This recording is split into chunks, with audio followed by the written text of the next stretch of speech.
नमस्कार, grand news network में आप सभी का स्वागत है और मैं हूं आपके साथ सीमा। चलिए अब एक नजर डाल लेते हैं आज की ताजा खबरों की ओर। छत्तीसगढ़ के बिलासपुर के कट्टर हिंदू नेता राम सिंह की गिरफ्तारी ने पूरे प्रदेश में राजनीतिक और सामाजिक भूचाल ला दिया है। राम सिंह की गिरफ्तारी के बाद से ही हिंदू संगठनों में आक्रोश की लहर फैल गई है और अब यह गुस्सा सड़कों पर साफ नजर आने लगा है। जगह जगह नारेबाजी, धरना प्रदर्शन और भजन कीर्तन के जरिए राम सिंह की रिहाई की मांग जोर पकड़ रही है। बिलासपुर समेत राज्य के अन्य जिलों में भी हिंदू संगठनों ने प्रदर्शन तेज कर दिया है। संगठन के लोगों का कहना है कि राम सिंह की गिरफ्तारी एक साजिश के तहत की गई है और वह निर्दोष है। रिहाई की मांग को लेकर लोग भगवा झंडे लेकर सड़कों पर उतर आए हैं और धार्मिक माहौल में सरकार के खिलाफ विरोध जता रहे हैं। आपको बता दें कि कुछ ही दिनों की गिरफ्तारी में जेल ट्रांसफर करने की बात सामने आई है। राम सिंह को बिलासपुर जेल से मुंगेली जेल शिफ्ट कर दिया गया है। इसके पहले राम सिंह को जांजगीर जेल भेजा गया था, लेकिन वहां भी उसे जान का खतरा होने की वजह से वापस बिलासपुर जेल लाया गया। इसके बाद अब राम सिंह को मुंगेली जेल शिफ्ट कर दिया गया है। पूर्व मंत्री अजय चंद्राकर द्वारा कांग्रेस को काटने और चाटने वाली पार्टी कहे जाने पर मध्य प्रदेश के नेता प्रतिपक्ष उमंग सिंघार ने तीखा पलटवार करते हुए भाजपा और केंद्र सरकार को आड़े हाथों लिया। सिंघार ने पूछा कि यदि कांग्रेस पर इस तरह के आरोप लगाए जा रहे हैं तो फिर नरेंद्र मोदी, अमित शाह और छत्तीसगढ़ सरकार अडानी के लिए क्यों पलकें और फावड़ा दोनों फैलाए बैठे हैं। उन्होंने सवाल उठाया कि हसदेव जंगलों की अंधाधुंध कटाई क्यों हो रही है, आदिवासियों को उनके ही घरों से क्यों निकाला जा रहा है और क्या आदिवासियों व यहाँ के लोगों का कोई अधिकार नहीं है। उन्होंने कहा कि हसदेव की कटाई और प्राकृतिक संसाधनों की लूट भाजपा की नीतियों का असली चेहरा उजागर करती है। इसके साथ ही बिजली संकट पर भी सिंघार ने भाजपा सरकार को घेरते हुए कहा कि छत्तीसगढ़ से अन्य राज्यों में भी बिजली सप्लाई की जाती है, जबकि राज्य के खुद के गांव अंधेरे में डूबे हुए हैं। उन्होंने चंद्राकर को अल्पज्ञानी बताते हुए कहा कि उन्हें पहले अपने ज्ञान को बढ़ाने की जरूरत है, फिर दूसरों पर टिप्पणी करनी चाहिए। देखिए, मैं समझता हूँ कि चंद्राकर जी बड़े अनुभवी है और उनका अनुभवों का लाभ भारतीय जनता पार्टी नहीं ले रही। तो मैं समझता हूँ कि पहले तो वो बताएं कि आपका अनुभव कहाँ गया, और रही मेरे बारे में जानकारी तो शायद उनका अल्प ज्ञान है, ज्ञान को बढ़ाए। देश और प्रदेश के अंदर कौन कर रहा है, क्या कहाँ से है। तो मैं समझता हूँ कि इतने वरिष्ठ को इतना अल्प ज्ञान वाला बयान नहीं देना चाहिए। रही चाटने वाली बात, तो अमित शाह, मोदी और यहाँ की सरकार अडानी के लिए क्यों पलक पावड़े बिठा के जंगल कटवा रही है, क्यों आदिवासियों को बाहर निकाल रही। हंसदेव के पूरे जंगल कट गए, खदानें दी जा रही है। क्या यहाँ के आदिवासियों का अधिकार नहीं है, यहाँ के स्थानीय लोगों का अधिकार नहीं है। तो ये जो चाट रहे हैं, तो अडानी के बारे में ये बताएं, अमित शाह, मोदी और मुख्यमंत्री बताएं कि अडानी के लिए आप क्या कर रहे हैं। लगातार प्रदेश में बिजली बढ़ोतरी के मामले आ रहे हैं, बिजली दर वगैरह लगातार पूरे देश के अंदर छत्तीसगढ़ में से बिजली जा रही है, तो छत्तीसगढ़ में बिजली नहीं। तो लगता है कि धान का कटोरा के बजाय अब अंधेरा कटोरा भारतीय जनता पार्टी को नाम दे देना चाहिए। बढ़ते बिजली बिलों के खिलाफ शहर की युवा कांग्रेस सड़कों पर उतर आई है। महंगे बिजली बिलों से परेशान आम जनता की आवाज बनकर युवा कांग्रेस ने मशाल और टॉर्च जलाकर जोरदार रैली निकाली। यह रैली राम सेतु पुल से शुरू होकर सीपत चौक तक पहुंची, जहां कार्यकर्ताओं ने सरकार के खिलाफ नारेबाजी करते हुए विरोध प्रदर्शन किया। प्रदर्शन के दौरान युवाओं ने कहा कि यह उनका बिजली चोर गद्दी छोड़ आंदोलन का तीसरा चरण है और जब तक सरकार जनता की तकलीफ नहीं समझती तब तक यह आंदोलन जारी रहेगा। कार्यकर्ताओं का कहना है कि कांग्रेस सरकार के कार्यकाल में 400 यूनिट तक के घरेलू उपभोक्ताओं को आधा बिजली बिल देने की सुविधा दी गई थी, जिससे लाखों परिवारों को बड़ी राहत मिली थी। लेकिन अब इस योजना को बंद कर दिए जाने से जनता पर आर्थिक बोझ बढ़ गया है। युवा कांग्रेस नेताओं ने मांग की है कि तत्काल पूर्व मुख्यमंत्री भूपेश बघेल की योजना को फिर से लागू किया जाए और 400 यूनिट तक आधे बिजली बिल की व्यवस्था बहाल की जाए। उन्होंने कहा कि गरीब और मध्यम वर्ग के लोगों के लिए यह योजना राहत का बड़ा साधन थी और मौजूदा सरकार को इसे फिर से चालू करना होगा।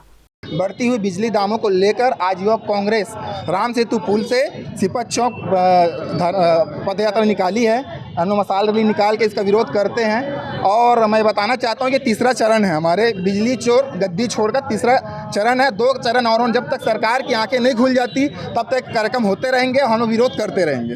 क्या दर्शाना चाहते हैं? हम ये चाहते हैं कि 400 यूनिट के नीचे वाला हाफ बिजली बिल जो पहले भूपेश सरकार के उसमें लागू हुआ था उसको फिर से लागू किया जाए, उसे बंद ना किया जाए ताकि आम जनता को राहत मिले। पूरे प्रदेश में जो आम जनता त्रस्त हो चुकी है बढ़े हुए बिजली बिल से, उस मुद्दे का विरोध करने के लिए हम लोगों ने मशाल यात्रा एक निकाली है, टॉर्च के साथ यात्रा निकाली है, लालटेन यात्रा भी निकालने की तैयारी थी, लालटेन की व्यवस्था नहीं हो पाई।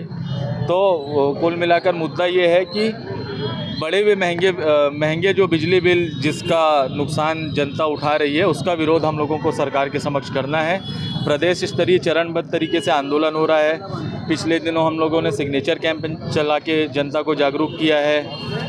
उसके पहले हमने डोर टू डोर कैंपेन किया है और आज उसी तारतम्य में ये मशाल यात्रा है। आगे और भी उग्र आंदोलन की योजना है। बीजेपी वाले जब सरकार में आए तो उन्होंने बोली थी कि सब चीज़ में छूट मिलेगी, लेकिन आज पूरे छत्तीसगढ़ में पूरी जनता बिजली बिल जो बड़े पैमाने में आलू से त्रस्त है, उसी को देखते हुए आज युवक कांग्रेस अवेयरनेस की तत्वाधान में हम लोगों ने एक मार्च रैली निकाली जिसमें उनका विरोध किया गया बढ़ती बिजली बिल को लेकर।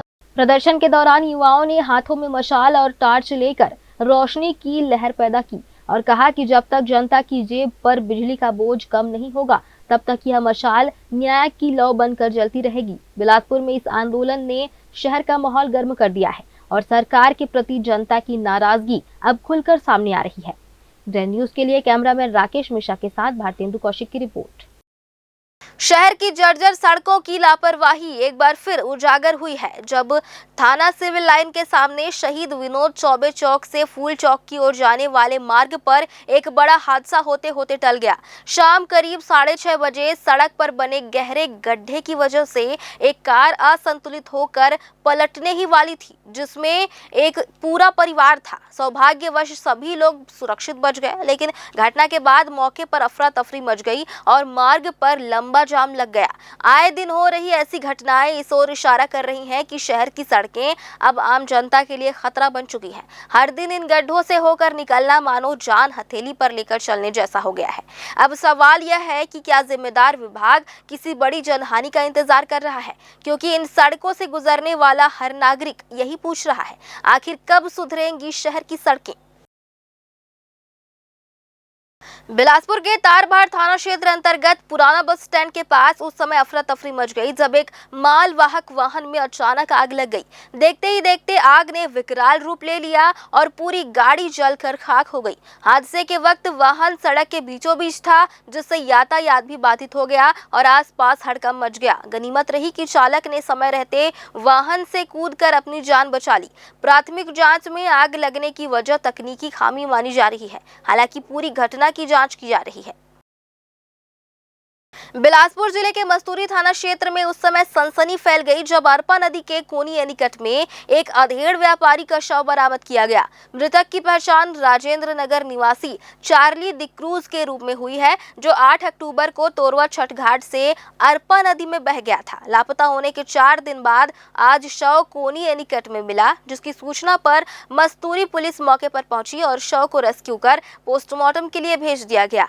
पुलिस घटना की जांच में जुट गई है और मौत के कारणों की पुष्टि पोस्टमार्टम रिपोर्ट आने के बाद ही हो सकेगी। छत्तीसगढ़ के चर्चित पामगढ़ शराब भट्टी कांड में 21 साल बाद बड़ा फैसला आया है, जहां हाईकोर्ट की डिवीजन बेंच ने सभी 14 आरोपियों को संदेह का लाभ देते हुए बरी कर दिया है।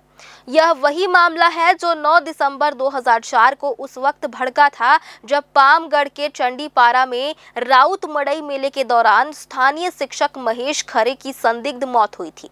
घटना के अगले दिन आक्रोशित भीड़ ने शराब भट्टी में तोड़फोड़ और आगजनी की और डिस्टिलरी मैनेजर भोला गुप्ता की पिटाई कर दी थी, जिनकी इलाज के दौरान मौत हो गई। इस मामले में जिला जांजगीर चांपा की विशेष सत्र अदालत ने 2015 में 14 आरोपियों को हत्या और अन्य गंभीर धाराओं में दोषी ठहराते हुए उम्र कैद की सजा सुनाई थी।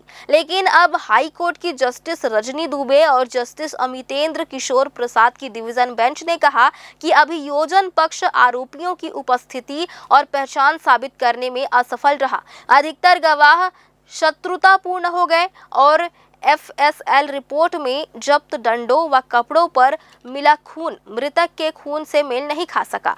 अदालत ने स्पष्ट किया कि केवल भीड़ में मौजूद होना तब तक अपराध नहीं माना जा सकता जब तक यह साबित न हो कि आरोपी ने हिंसा में सक्रिय भागीदारी की हो।